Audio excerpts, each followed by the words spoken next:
Executive Committee and Secretary of Elephant's Reintroduction Foundation, and he also a chairman of the King Rama V Art Gallery Foundations and a financial expert for Chai Patana Foundations. Additionally, he served as an director at the Union's Moses Industry Public Company and showcasing the extensive experience and leadership across multiple sectors. So his presentation today would give you about 90 minutes, and after that we would have another two speakers and have a very interesting topic that we would like to present. After we finish the two speakers, we will have a conclusion, and then we finish for the conference for today. So now the presentation is ready.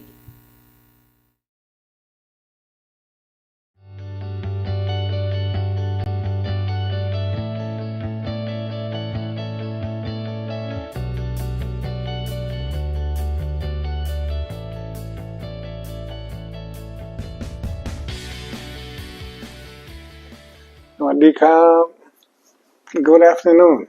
ladies and gentlemen. Today I will talk about lost and found, Phang Tab-salao. Phang is the address for a female elephant in Thai. So Phang Tab-salao means a female elephant named Tab-salao. In April 2020, villagers near Hoi Kha Keng National Park found a lost elephant, baby elephant, very small, about 2 months old. It got lost from its mother and the herd. Let me brief you about Hoi Kha Keng Wildlife Sanctuary. It is one of the richest forests in Thailand now, and has a lot of wildlife. Hoi Kha Keng Wildlife Sanctuary is on the west of, a little bit north of Bangkok. It is a pristine forest with plenty of wildlife and vegetation. And many years ago, I had the fortune to go and hike in the Hoi Kha Keng Wildlife Sanctuary. And this is the Tab-salao Creek that runs through the Hoi Kha Keng Wildlife Sanctuary. The village where the elephant, or Phang Tab-salao, was found was probably outside the area of the wildlife sanctuary, but the creek runs through it, so the name Tab-salao was used for the elephant, the baby elephant. In my hiking experience 30-40 years ago through Hoi Kha Keng, I found it to be quite hilly and mountainous, but there are elephant trails throughout the forest. In fact, one day we got lost. Actually, we got lost for 3 days. After breakfast, we found an elephant trail. So our guides, who are officers of the DNP, said we will follow the elephant trail. Well, because it's easier to walk. We don't have to use the machetes to cut our way through. So we walked along the elephant trail. We walked up, we walked down, we walked around, and we walked down, and we walked up and around and up and around. About 6 hours. During this time, I asked the guide, I said, how does the elephant know where we want to go? We wanted to go back to the wildlife office or center where we started the trip, but we got lost. He didn't give me an answer. But anyway, after 6 hours of walking, near sunset, we looked on the ground and found packages, empty packages, sugar, mama, Those were the things that we had for breakfast that day before we started our walk. So basically, we walked all the way around back to the same place because elephants didn't know we were going to go to the station. Anyway, that shows that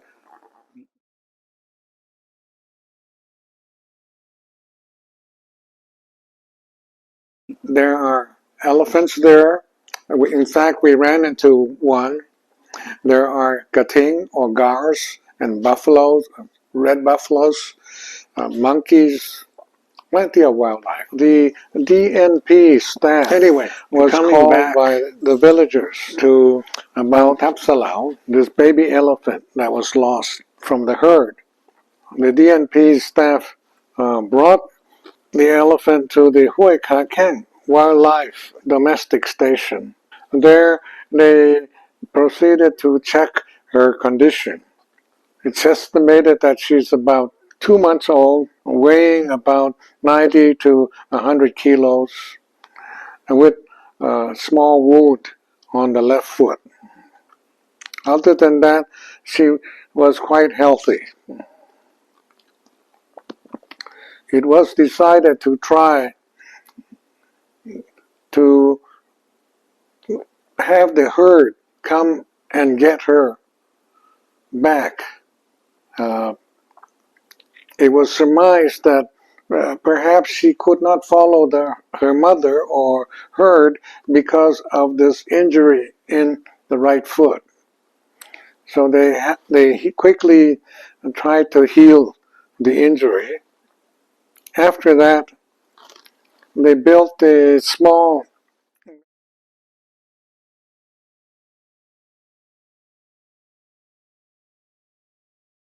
bamboo enclosure near the forest where the herd normally travels, hoping that the mother and the herd will receive the baby elephant back into the forest. Unfortunately, the first time it did not happen. So they decided they must move the enclosure, the bamboo enclosure, about 4 kilometers deeper into the forest so that it's not close to the wildlife station where there are people. This time they also attached the closed circuit TV to see what would happen. It was recorded that elephant family came out of the forest to visit the baby about 3 times. The main cause but did not take the baby. Officials thought that while the herd would not receive the baby elephant is that they got scared and ran back. In the closed circuit TV, there was some sighting of some tigers. So that is the possibility that they got scared. As we all know, Hui Ka Keng is one of the successful tiger recovery programs, and many tigers exist in Hui Ka Keng. It was discussed among the officials that most likely the baby elephant would not be able to go back with her mother and the herd. So there must be a way for the baby elephant to survive, because without the mother's milk, very difficult for a baby elephant to survive very long. It is allergic to lactose, cow milk. It doesn't take other animal milk very readily, except for maybe some goat milk some of the time. The old แม่เสรียงควานช้าง or what we call elephant trainers use milk from boiled rice to feed baby elephants. But perhaps this was not good enough. So it was decided to find a foster mother who would be able to take care of the baby elephant. Otherwise, it will normally die. That is when the DNP decided to contact the Elephant Reintroduction Foundation and asked to see if we could provide a foster mother. So we gladly checked the elephants in a Doi Pa Mueang wildlife sanctuary, which we had formally released to see what, which female elephants would be a possible foster mother. The foundation identified 5 potential foster mothers. The first was Pang Tina, 25 years old. The second is Pang Du, 48 years old. The third is Pang Valentine, 31 years old. Fourth is Pang Dok Rak, 47 years old. And Pang Tuk Ta, 39 years old. The DNP moved Pang Tab-salao from Hoi Ka Kang up to Doi Pa Mueang Wildlife Sanctuary near Lampang, because there is the Elephant Conservation Center and Elephant Hospital, and closer to the officials and the vets. Enclosures were built, and Pang Tab-salao was taken care of by first feeding with goat's milk, vitamins, and other foods. As the first test, Pang Tina was slowly brought into the Doi Pa Mueang Wildlife Sanctuary, near the area where Pang Tab-salao was kept in the enclosure. After meeting Pang Tab-salao, Pang Tina did not accept Pang Tab-salao as a baby elephant. We found later that the cause was Pang Tina was actually pregnant at that time. So that's why she would not accept another baby. And we brought in Pang Du, and she was not accepted as a foster mother either. And the possibility is that it's because she's 48 years old, or quite old.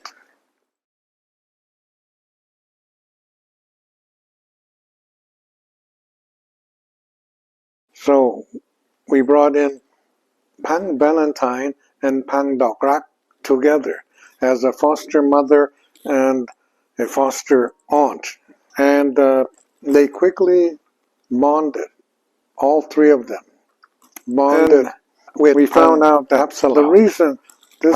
happened is because Pang Valentine had just given birth in the forest to a baby female elephant,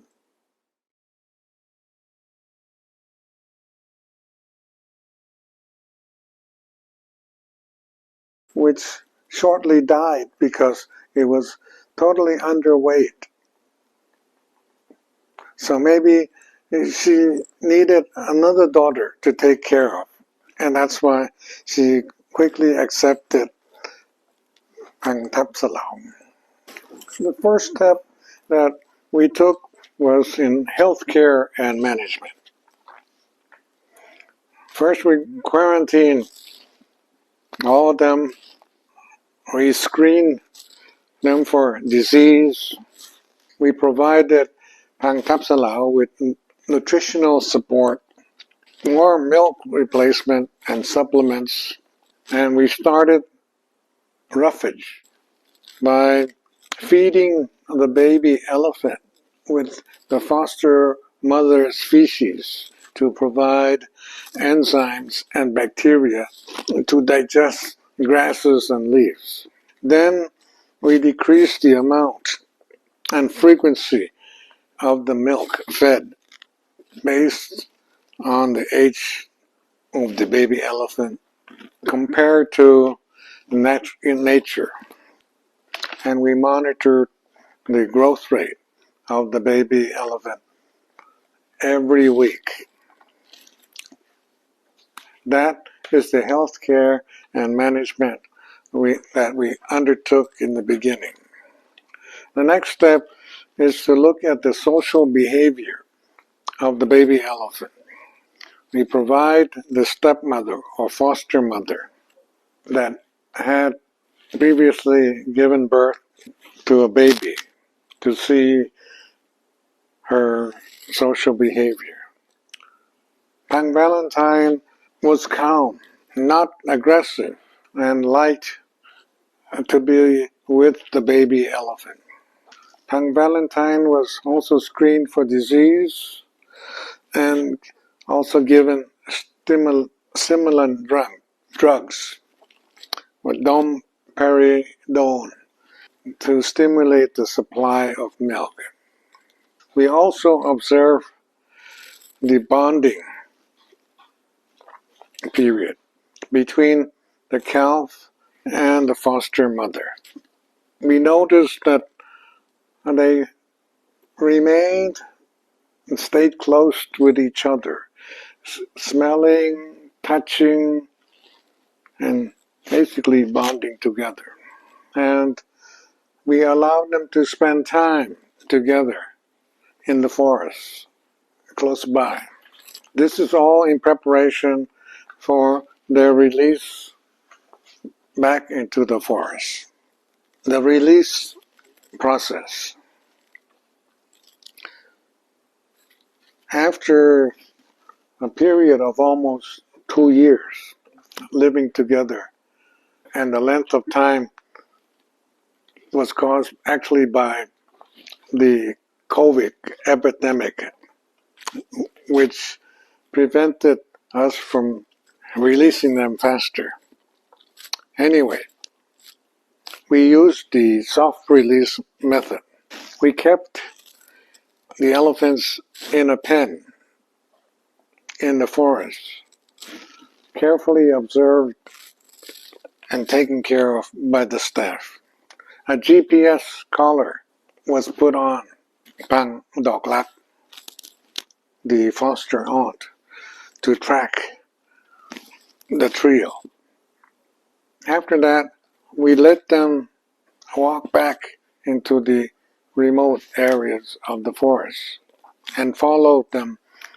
by tracking the GPS signal. We observed their survival ability, their foraging, hydration,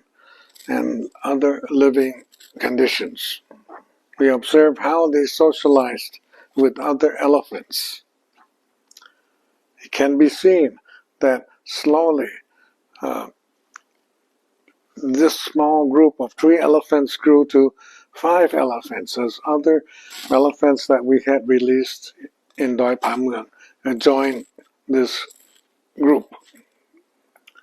They all looked healthy, and the growth rate of Pang Tab-salao was good or normal. We consider this a success, and so we can say Pang Tab-salao has returned to the forest, or the forest has found Tab-salao again. And it's a happy story for all of us. Thank you. สวัสดีครับ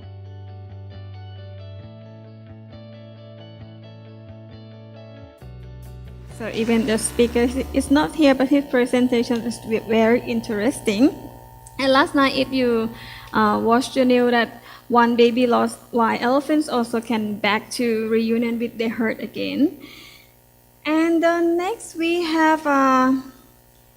our guest speaker for the next, so he will come with the elephant retirement home in Sri Lanka. So the next I would like to invite Dr. Chandana Rajapaksa, the Director's Animal Health Department of National Zoological Garden Sri Lanka, and he also veterinarian surgeon in charge for Pinnawala Elephant Orphanage for 20 years. So please welcome.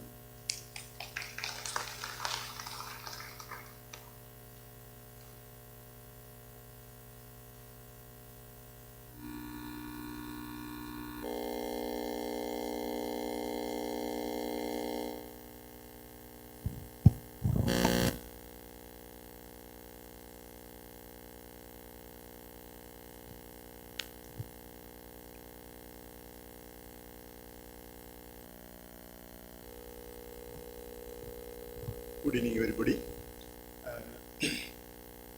First of all, I want to thank the organizers for inviting me for this conference. And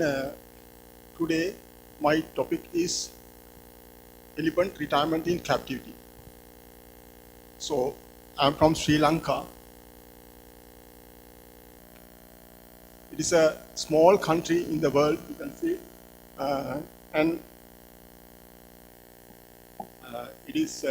65,610 square kilometers is our space in Sri Lanka.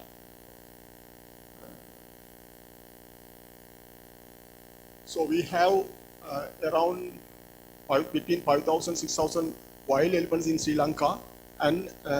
around 200 captive elephants. Out of these 200, 100 elephants belong to the Department of National Zoological Gardens, Pinnawala Elephant Orphanage, National Zoo, Dehiwala Zoo in Colombo,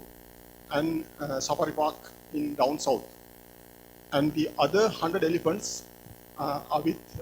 private sector or temples. So I am working for the Department of National Zoological Gardens, and then I am going to explain the retirement of the elephants, captive elephants. Actually, elephants, they have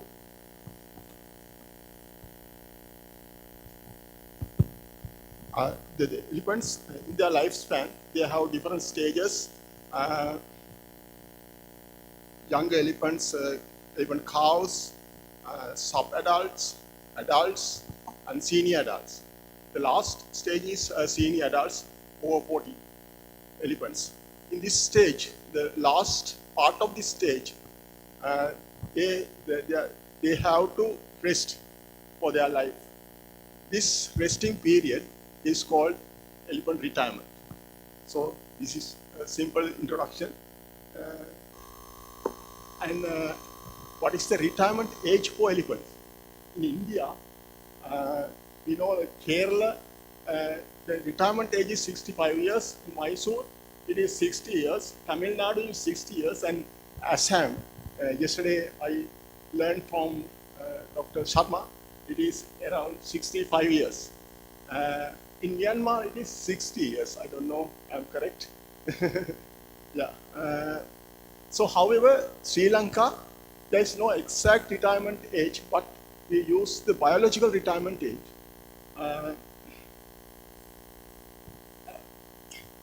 That is the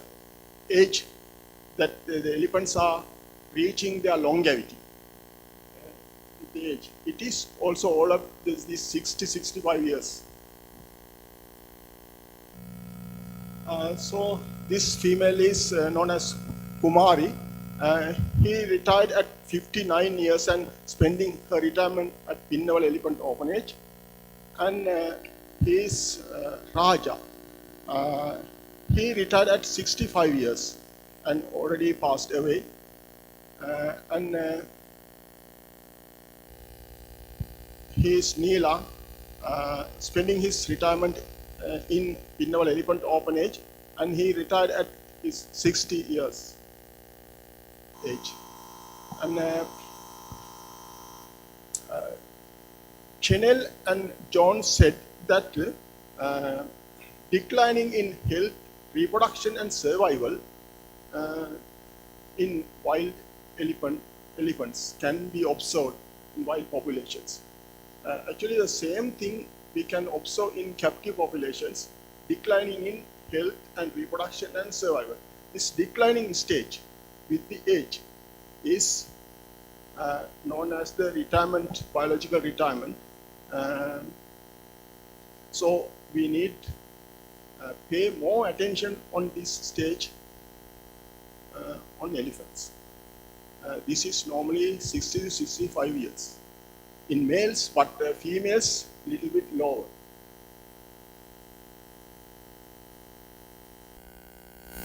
So in this picture, I can show you a white mark on the side of this elephant. It is known as the pressure point, elephant pressure point. Why we get this type of pressure points? Because it is difficult for the elephant to get up from the lateral recumbency to the upright position due to its weakness with the age.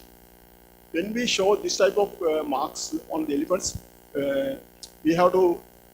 consider about his retirement. This is sometimes this may be the biological retirement. So in their retirement age, we can observe some problems with them. The major clinical problems, health problems, are the digestive problems, locomotory system, problems with locomotory system, and problems with digestion and locomotory systems mainly. When we consider the digestive system, actually the elephant's molar teeth, grinding surface of the molar teeth reducing, grinding surface is reducing with the age. When this grinding surface reducing, it is difficult to chewing, and chewing ability is reducing for the elephant. After reducing this chewing ability, there is a possibility to ingest very long strips of food particles and large food particles with his food, and this make very big fecal bolus inside the gut. So this bigger fecal bolus cause infection or mainly infection, and it is very serious condition, the infection. Sometimes elephant can die if we cannot recover from this infection. And as a result, these bigger particles, food particles, the absorption also get weaker, and digestion and absorption getting weaker. So nutritional condition is getting poor, and sometimes we can see the weak, poor body condition with the elephant. So these are the molar teeth. In this surface, grinding surface, we can see some grinding surface, and with the age, these grinding surfaces are reducing, and then chewing ability will reduce. So this is a big problem. Sometimes not only reducing the grinding surface, but losing the molar teeth. Actually, the elephants have 6 molar teeth only for their lifespan. The last molar teeth, 6 molar teeth after fell off, no more molars are coming. So the elephant cannot chew more. So it is a serious problem for the retired elephants. So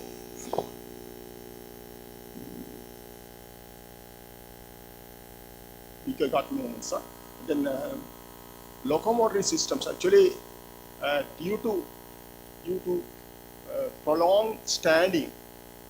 during the lifespan of the elephant, sometimes this prolonged standing, or sometimes exhibiting animals or some other works, the elephants has to stand for very long periods, and sometimes heavy works and or some other reasons. The elephant's joint failure can appear. With the joint failure, we can see the serious painful joints and sometimes edematous joints. So, as a result, the elephant's walking get very slow. It's difficult to walk quickly and very slow walking, and sometimes difficult to walk and standing in same place. And sometimes after we get down for sleeping, it is difficult for the elephant to stand up. So those problems will appear in the retirement, so we have to take care about these problems. Here you can see the abnormally bending left hind limb. So this knee joint is affected. It's arthritis condition.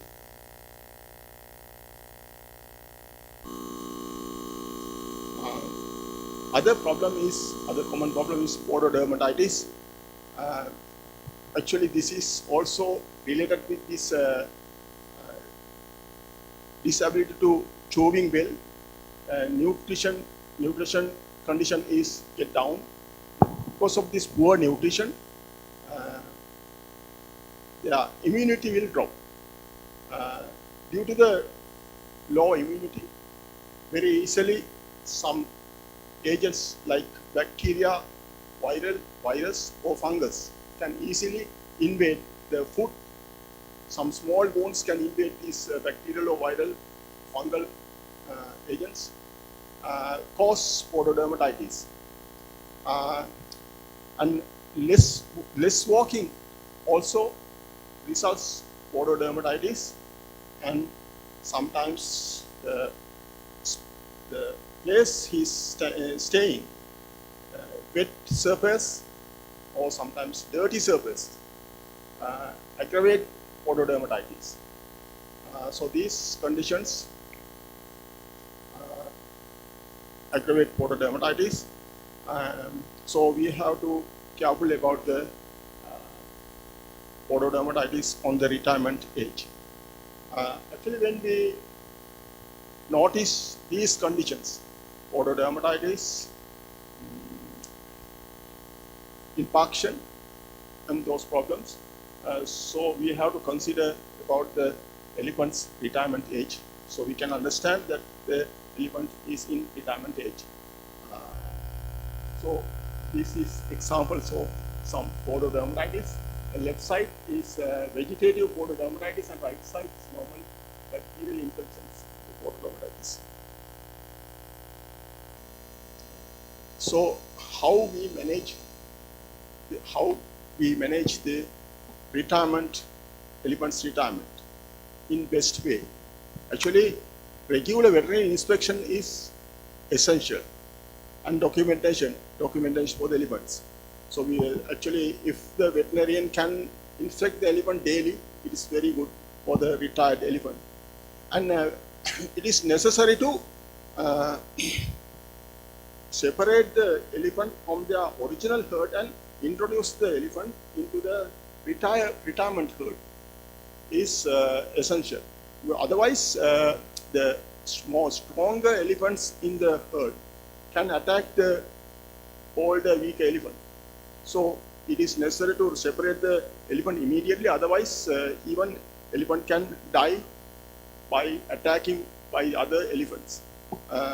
Especially this is happening in females, but males in pinnacle elephant orphanage, normally we are keeping separately, and retired elephants also keeping separately.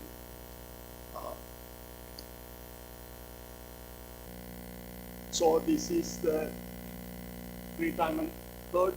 female herd in the Pinole elephant orphanage. They are spending their day together and going down to the river together, not with the main herd but separately.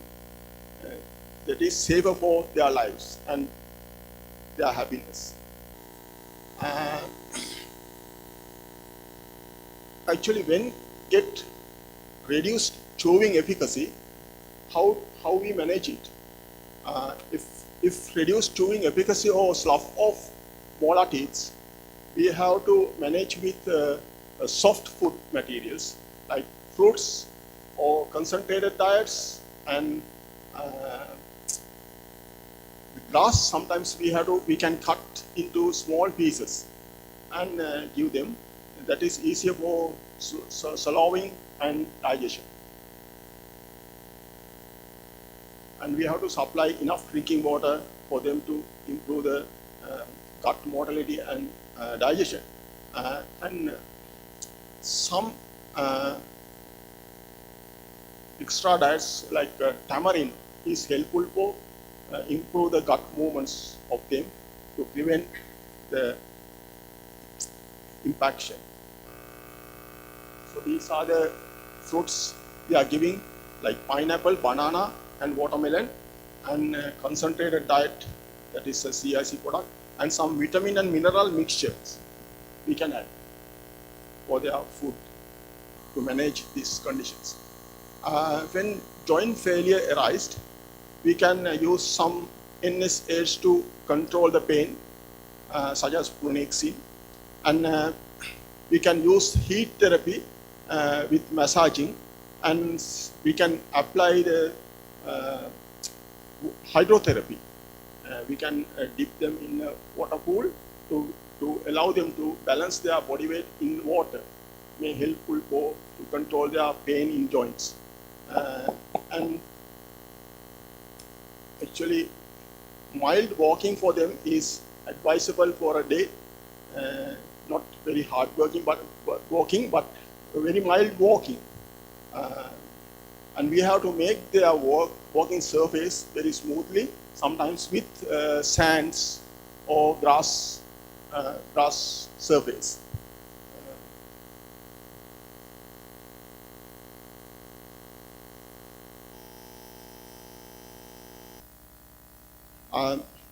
So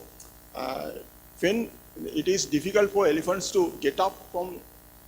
lateral recumbency or sleeping position, we can use this type of sand beds in angle position. So elephant is using these sand piles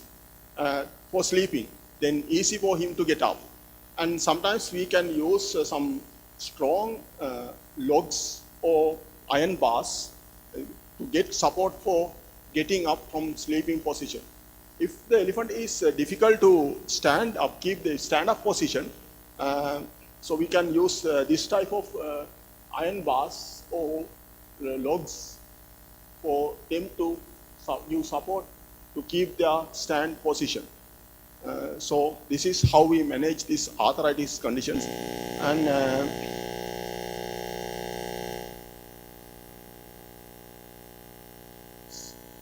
And for the border dermatitis, we need to continuously, regularly, we need to check the foot surface, and we have to trim the foot surface regularly. And we have to keep the foot surface very clean. The surface of the elephant has to be dry and clean. Sometimes when infected this foot and get photodermatitis, so we have to apply antibacterial, antiviral or antifungal agents or mixture to control the infections. And trimming, not only trimming but allow him to very mild walking also helpful for control the photodermatitis.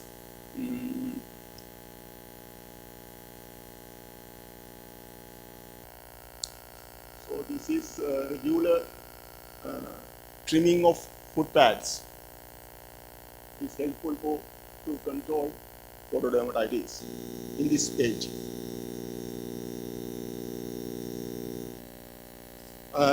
Actually, increase the quality of the life of the retired elephant by giving a happy retirement. We can increase the quality of the life of the retired elephants. Thank you.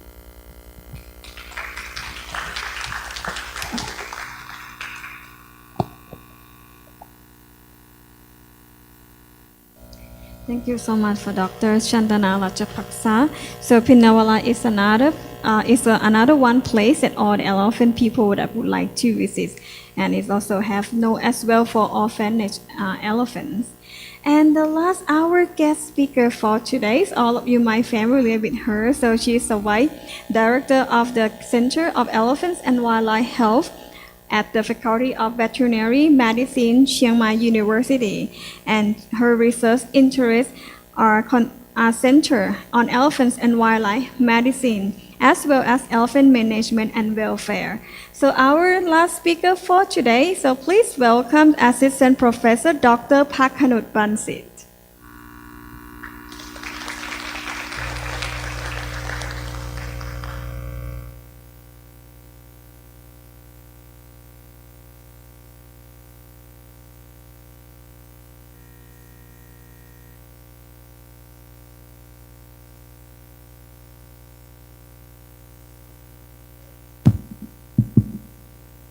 Hello, สวัสดีค่ะ Can you hear me?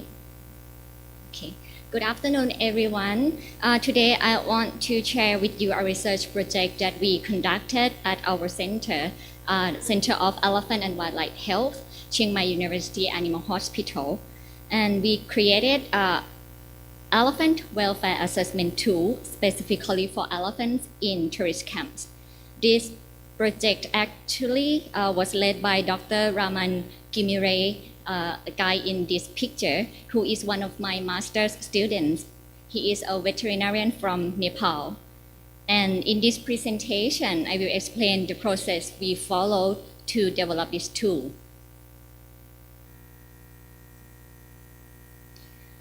Why is an elephant welfare assessment tool important? As we know, nearly 1/3 of Asian elephants are under human care, involved in educational, cultural, religious, and tourism activities. However, management conditions differ widely across venues, leading to concerns about whether the welfare needs of these elephants are consistently being met, particularly for Asian tourist camp elephants. To assess the well-being or welfare of these elephants involved in tourist activities, it's important to have an evidence-based tool for routine evaluations. This tool is crucial for identifying potential welfare risks. It also supports the development of improved standards for elephant camps. Additionally, it empowers caretakers to address specific concerns effectively.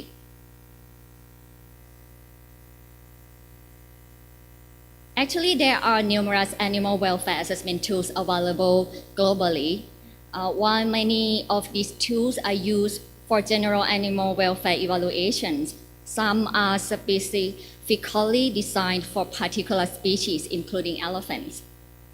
However, a challenge with existing tools for elephants is that they were primarily developed for use in zoos,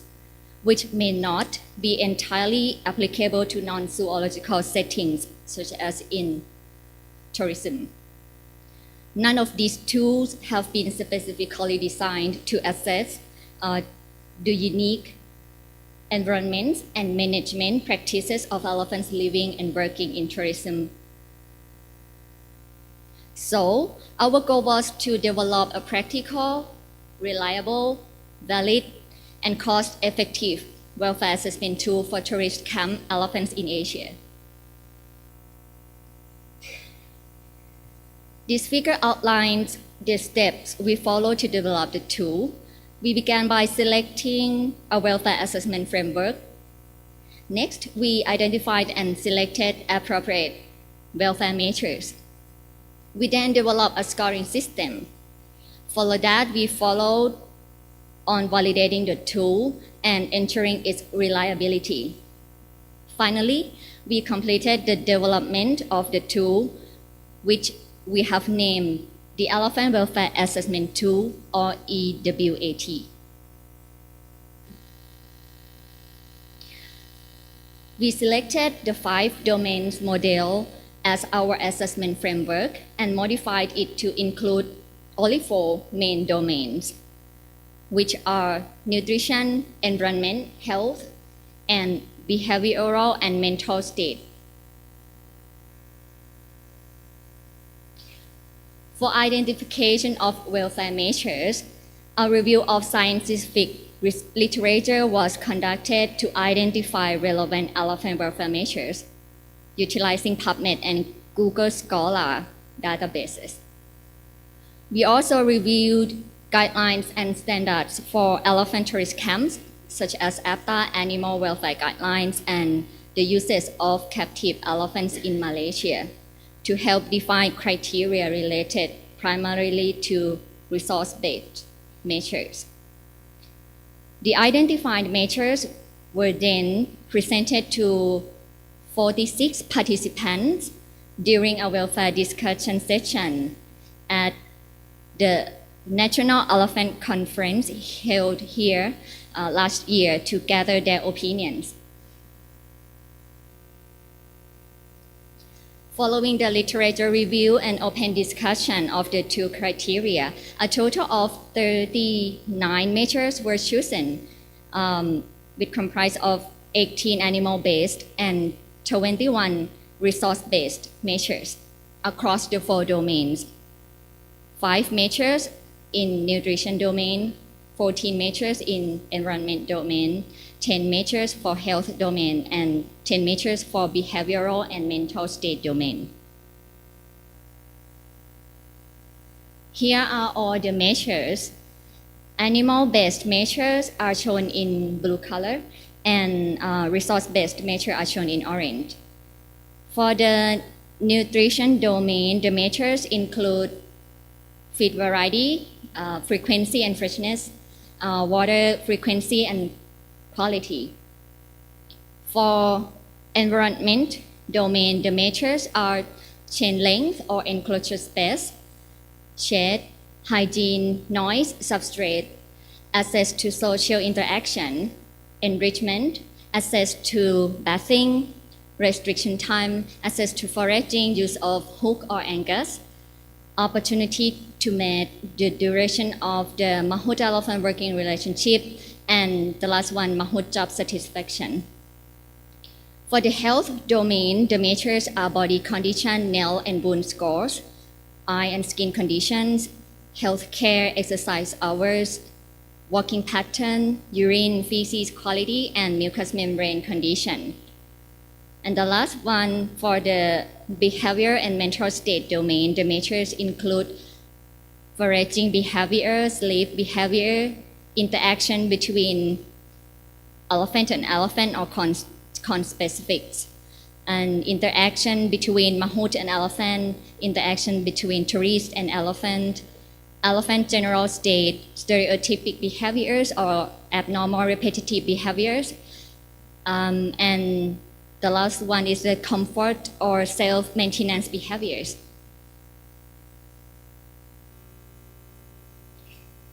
Then each measure was scored based on a Likert 0 to 2 scale. As in the table, score 0 means welfare concern or high risk. Score 1 means potential welfare concern or moderate risk. And score 2 means no welfare concern or low risk. The overall welfare score for each elephant will be calculated by averaging scores across all measures.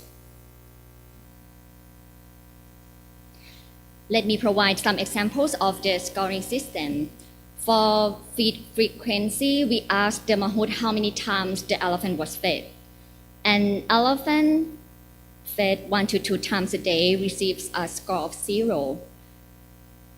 An elephant that was fed 3 or more times receives a score of 1. And an elephant that fed continuously throughout the day receives a score of 2. As we know that white elephants spend 14 to 18 hours a day foraging, so it is important that captive elephants are given an opportunity to feed during the free time. And increasing feeding frequency and introducing unpredictable feeding schedules can improve body condition, enhance activity levels, and reduce food-associated abnormal stereotypic behaviors as well. For chain length or enclosure space during daytime, we interview the mammut and observe the rest area. An elephant kept on chain length of 0 to 5 meters or in an enclosure space of less than 80 square meters receives a score of 0. And those elephants that have a longer chain length and larger enclosure space receive better score. Because chaining and confinement in a small enclosure both restrict the elephant movement, and we know that chaining can cause problems with joints and feet and increase stereotypic behaviors. Therefore, we encourage to increase the chain length and reducing chain duration to improve welfare. For exercise hours, we interview the mammut about the duration of walking. An elephant that walks less than 1 hour a day receives a score of 0. Walk 1 to 2 hours a day receives a score of 1. And walks more than 2 hours a day receives a score of 2.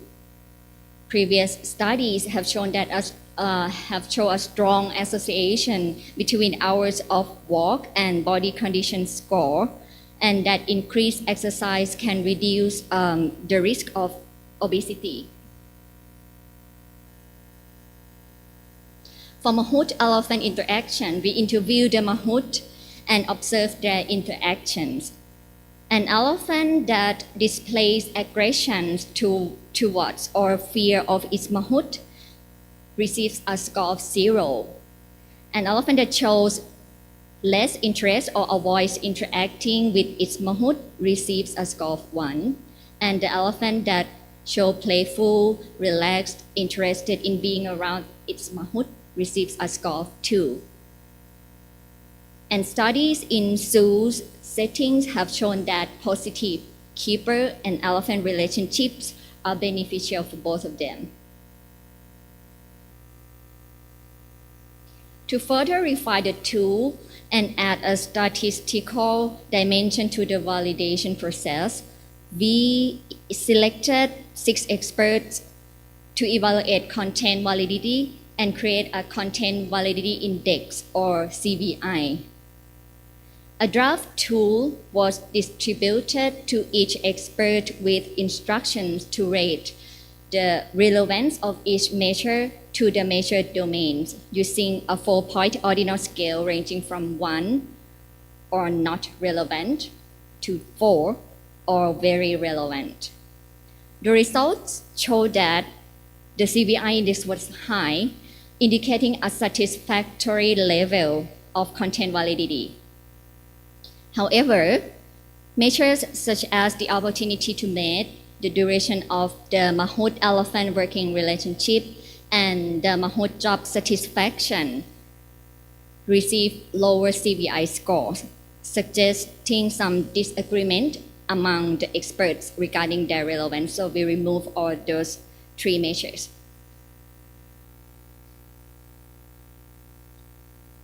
The final tool therefore consisted of 36 welfare measures, 18 animal-based and 18 resource-based, across the 4 domains, 5 for nutrition, 11 for environment, 10 for health, and 10 for behavioral and mental state domain.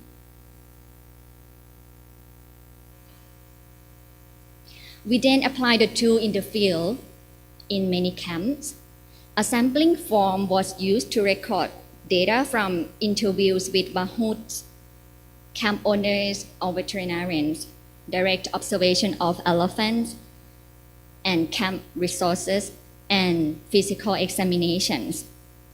We developed a step-by-step data collection process that takes approximately 1 hour and a half per elephant.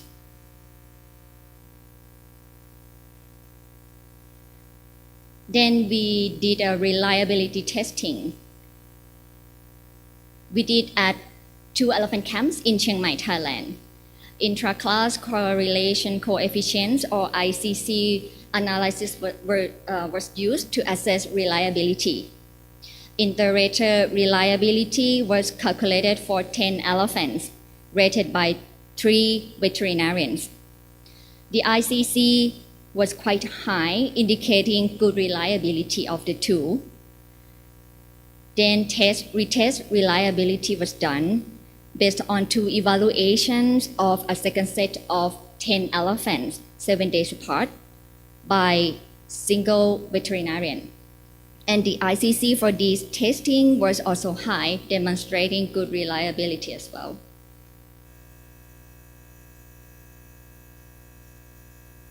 In conclusion, this new Elephant Welfare Assessment Tool, or EWAT, provides a context-specific, holistic approach for conducting both individual and institutional level assessments of elephant welfare interest camps. It is based on the 5 domains model using reliable and validated animal and resource-based measures. The tool involves data collection through direct observation and interviews and a numerical scoring system. The tool is designed for regular use by elephant veterinarians, veterinary assistants, or the staff at any elephant facilities, for example, every 6 months or 1 year, to ensure consistent and ongoing improvement of welfare as part of in-house assessments. It can also be a useful tool as a research tool to track the effects of implemented interventions to improve elephant welfare. We further seek to ensure its suitability to use in other captive settings, such as temples or locking or in zoo, to help ensure consistent standards of care across Asia. We hope to publish this work and have submitted the paper to the journal. Our future studies aim to assess the current welfare status of of the elephants in elephant camps across various regions of Thailand using this tool. We plan to investigate the association between the welfare status or welfare scores and different regions, type of activity like riding or no riding, sex, age group, and the different domains. Additionally, we will validate this tool using other biological samples and also behavioral measures and physiological measures like fecal glucocorticoid metabolite in the feces. We also recommend that the tool be revised in the future, particularly as new scientific evidence becomes available.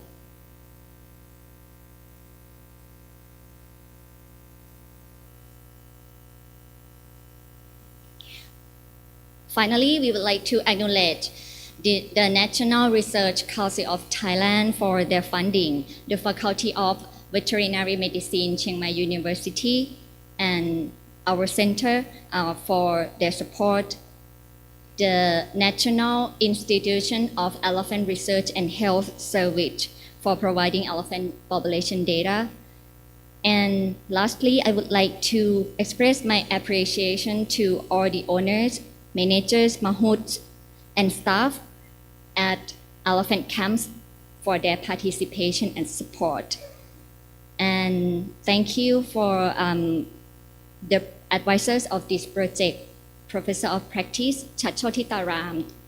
from the Faculty of Veterinary Medicine at Chiang Mai University, and Dr. Janine Brown from the Smithsonian Conservation Biology Institute in Front Royal, Virginia, and my master's degree student, Dr. Raman Gimire, for his contribution. Here are the references.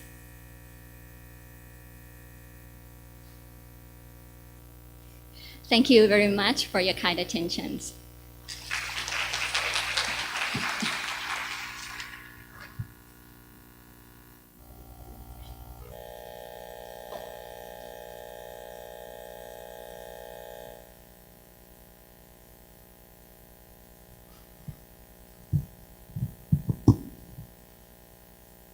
So thank you for Dr. Park Kanut Bansit. So she's very helpful for today. And the next, I would like to invite Professor of Practice, Dr. Chachotitaram, that would like to give a souvenir to our speakers. And I would like to invite Dr. Chandana Ratchapaksha on the stage and Assistant Professor Dr. Park Kanut Bansit to receive the souvenir.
ค่ะ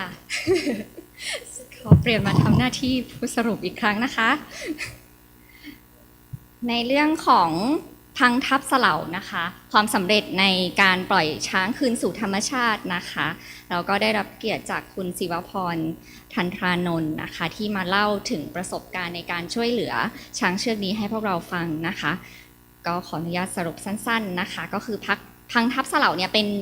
ช้างเพศเมียอายุประมาณ2 ขวบเองนะคะพบว่าหลุดออกจากฝูงที่เขตรักษาพันธุ์สัตว์ป่าห้วยขาแข้งเมื่อปี63นะคะโดยเขามีอาการบาดเจ็บที่เท้าเนาะจึงไม่สามารถเดินตามแม่ได้นะคะแล้วก็เดินตามฝูงไม่ทันนะคะก็เลยพลัดหลงค่ะ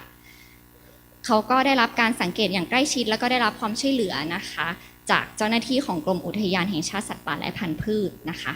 เจ้าหน้าที่เขาก็ได้มีการให้นมทดแทนโดยใช้นมแพะค่ะแล้วก็มีการหาแม่รับให้กับลูกช้างนะคะโดยความช่วยเหลือของมูลนิธิคืนช้างสู่ธรรมชาตินะคะโดยได้มีการย้ายลูกช้างเนี่ยไปที่เขตรักษาพันธุ์สัตว์ป่าดอยผาเมืองลำปางนะคะ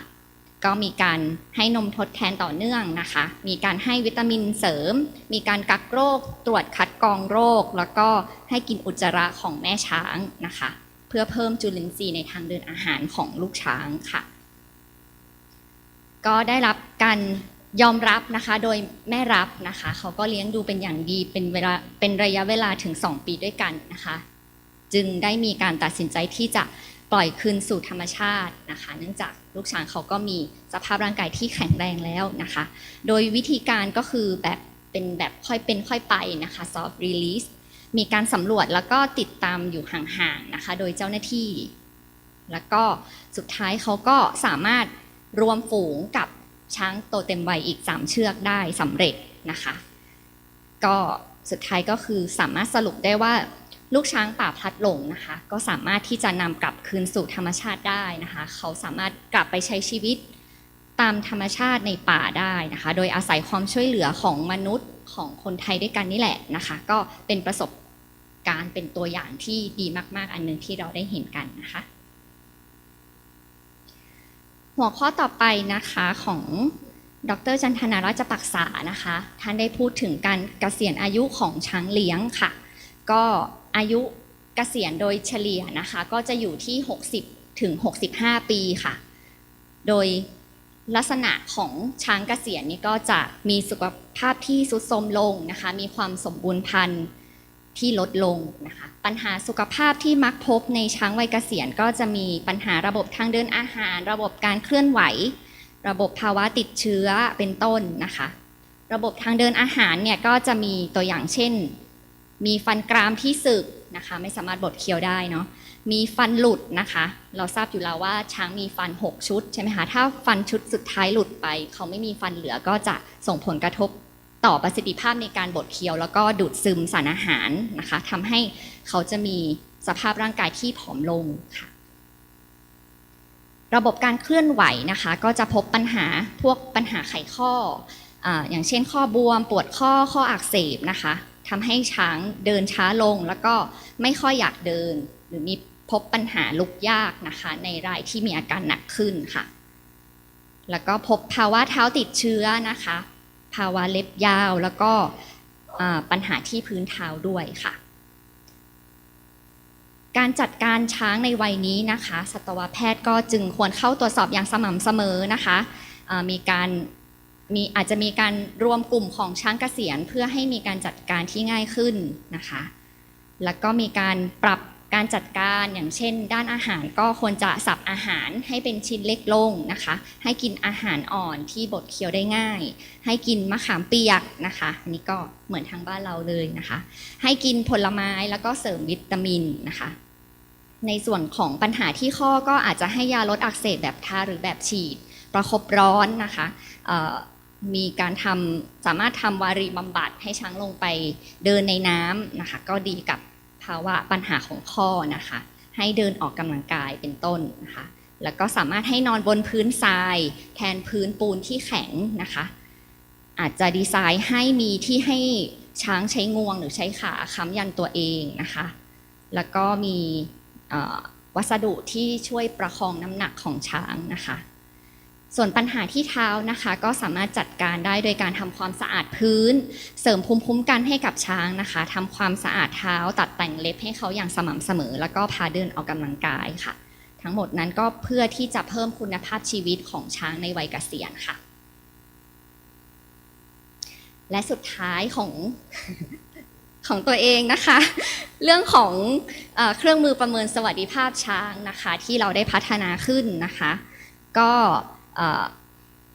เห็นถึงความจำเป็นนะคะที่ควรจะมีเครื่องมือที่ใช้หลักฐานเชิงประจักษ์นะคะในการนำมาประเมินสวัสดิภาพของช้างเลี้ยงในประเทศไทยของเราที่ใช้งานในธุรกิจการท่องเที่ยวนะคะการศึกษานี้ก็ได้พัฒนาร่างเครื่องมือนะคะก็ประกอบด้วยตัวชี้วัดของตัวสัตว์แล้วก็ตัวชี้วัดทางทรัพยากรนะคะภายใต้ตัวชี้วัดต่างๆก็คือดีไซน์ออกมาภายใต้หลักการของสวัสดิภาพสัตว์5ด้านซึ่งทุกท่านน่าจะรู้จักอยู่แล้ว5 domains นะคะโดยวิธีการในการวิจัยก็คือมีการทบทวนวรรณกรรมก่อนหน้านี้นะคะมีการรวบรวมความคิดเห็นของผู้เชี่ยวชาญแล้วก็ศึกษามาตรฐานและคู่มือที่เรามีอยู่นะคะแล้วก็มีการออกแบบการให้คะแนนตัวชี้วัดออกมาค่ะแล้วก็คะแนนสวัสดิภาพของช้างแต่ละเชือกนะคะก็จะเป็นการนำเอาคะแนนสวัสดิภาพแต่ละด้านมาเฉลี่ยกันนะคะเครื่องมือนี้ก็เป็นวิธีการประเมินสวัสดิภาพของช้างที่ไม่รุกรานตัวสัตว์นะคะก็คือ non invasive มีประกอบไปด้วยการสังเกตโดยตรงแล้วก็การสัมภาษณ์นะคะเครื่องมือนี้ก็ได้รับการทดสอบความเที่ยงตรงแล้วก็ความน่าเชื่อถือเป็นที่เรียบร้อยแล้วก็ให้ผลเป็นที่น่าพอใจนะคะก็สามารถที่จะนำเครื่องมือนี้ไปใช้ประโยชน์ในการประเมินสถานะทางสวัสดิภาพของช้างในสถานที่เลี้ยงช้างต่างๆเพื่อพัฒนาการเลี้ยงช้างให้ดีขึ้นต่อไปได้ค่ะขอบคุณค่ะ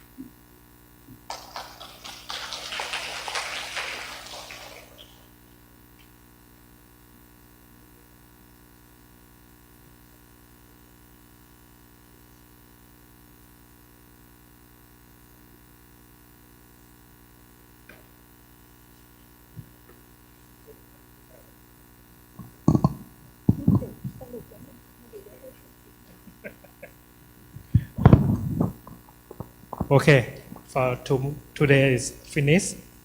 and after that we will have some activity. And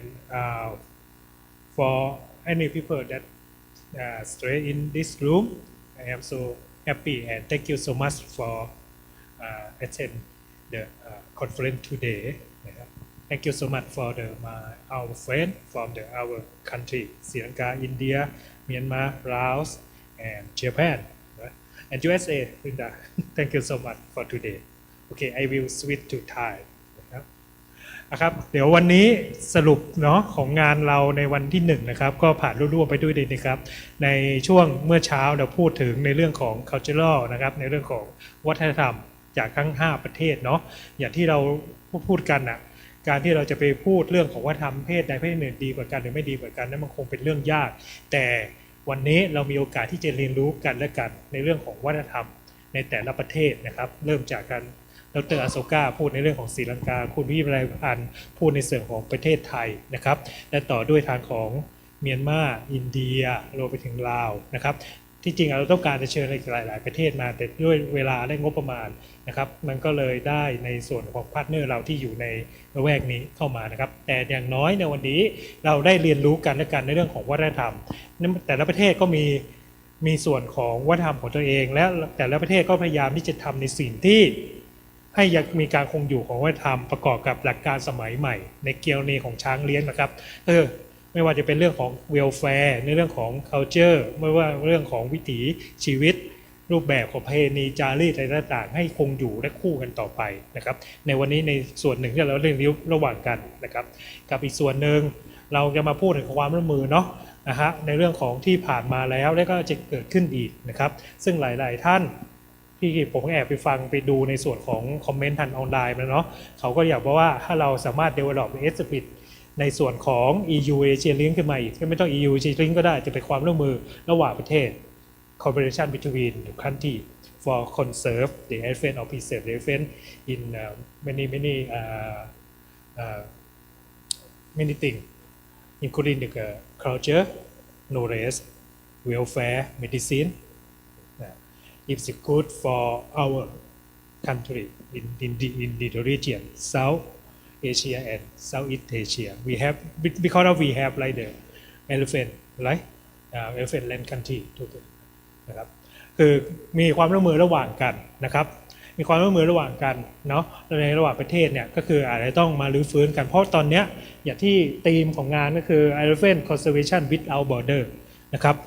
เราคงไม่ให้มี border มาเนาะเราคือ elephant people to save the elephant เนาะ the border is not maybe not the barrier but we can work together with together นะครับเนาะก็ประมาณเราคงต้องมี collaborate กันในอนาคตว่าจะทำงานสิ่งต่างๆอะไรเกิดขึ้นบ้างนะครับเนาะเริ่มจากในวันนี้ start from today to cooperation between country นะครับand ในพาร์ทสุดท้ายก็เป็น in general โดยทั่วไปแล้วก็เริ่มในครับสลาวเนาะคุณหมออิมสรุปได้ดีละผมก็ไม่ขอสรุปตรงนี้นะครับแต่ท่านนี้ท่านนั้นเดี๋ยวพรุ่งนี้เราจะมีต่อนะครับในช่วงเช้าของพรุ่งนี้เราจะไปพูดในเรื่องของวิถีควานนะครับในเรื่องของควานช้างเนาะคุณจะพูดวิชาชีพควานช้างนะครับว่าเหตุที่มาที่ไปและจะต่อเนื่องอย่างไรต่อไปอนาคตแล้วในอีกเซกชันหนึ่งในวันพรุ่งนี้จะพูดเรื่องของการที่พวกเราจะเข้าสู่ในเรื่องของการคงอยู่ของวัฒนธรรมการผลักดันเรื่องวัฒนธรรมช้างเลี้ยงของเราว่าให้คงอยู่อย่างไรนะครับแล้วช่วงภาคบ่ายจะเป็นเรื่องของเชิงสัตวแพทย์เชิงของการ management นะครับเป็น vet and medicine management in the afternoon tomorrow for in the morning time tomorrow we will talk about the mahout sheep นะฮะ and mahout ethics นะฮะ and then talk about the intangible cultural heritage maybe we will include the elephant culture to the world heritage how to do it นะครับand in the afternoon we will talk about the medicine and management นะครับสำหรับวันนี้ก็คงขอสรุปวันนี้มีอันนึงมีคนฝากมาเนาะที่จริงวันนี้ในห้องเรามีอยู่แค่นี้แต่ในออนไลน์ล่าสุดคุณหมอมนต์บอกว่าเท่าไหร่นะเกือบ 20,000 ที่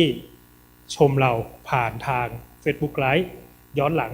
จำนวนเขาตอนนี้มันอยู่ 20,000 นะครับช่วงเช้า in the footlight the number of the viewer is about 20,000 people to access to watching the video clip นะฮะ so many people interested in this conference นะครับแล้ว for the auction ของเราประมูลภาพถ่ายนะครับตอนนี้เราจะปิดเรียบร้อยแล้วครับสรุปยอดในวันนี้คือผู้ใหญ่ใจดีทั้งหลายแหละก็ส่งซิกมาแบบว่าจะประมูลแบบนะฮะไม่ได้ออกตัวเนาะก็คือ direct ตรงกับถึงผมว่าคนนี้ให้เท่านี้คนนี้ให้เท่านี้11รูปของเราท้ายสุดแล้วได้มาทั้งหมด 187,800 บาทนะครับทั้ง11รูปนะครับแล้วเงินรายได้ส่วนหนึ่งแล้วจากค่าใช้จ่ายก็จะสนับสนุนในการดูแลช้างในส่วนของศูนย์ราชทัณฑ์ไทยในกองทุนรักษาช้างของศูนย์ราชทัณฑ์ไทยอีกส่วนหนึ่งสนับสนุนในการดูแลรักษาช้างของกองทุนของคณะสัตวแพทยศาสตร์มหาวิทยาลัยเชียงใหม่นะครับเนาะ we get the money from the auction maybe 200,000 บาท โอเคครับหลังจากนี้announcement สุดท้ายของวันนี้เดี๋ยวเราจะมีงานปาร์ตี้นะครับเวลคัมทุกคนเนาะในห้องข้างๆแต่ปาร์ตี้จะเริ่มขอให้คนทยอยเข้าห้องสตาร์ทประมาณ 18:30 แต่อาหารเราจะเสิร์ฟหลังจากนั้นเราจะมีพิธีการอะไรนิดหนึ่งนะครับพอเรามีแขกต่างชาติเนาะเรามีoverseas friend to join us นะ we have some a little bit like the formal activity in 6:30 นะครับอาหารเข้าห้องประมาณ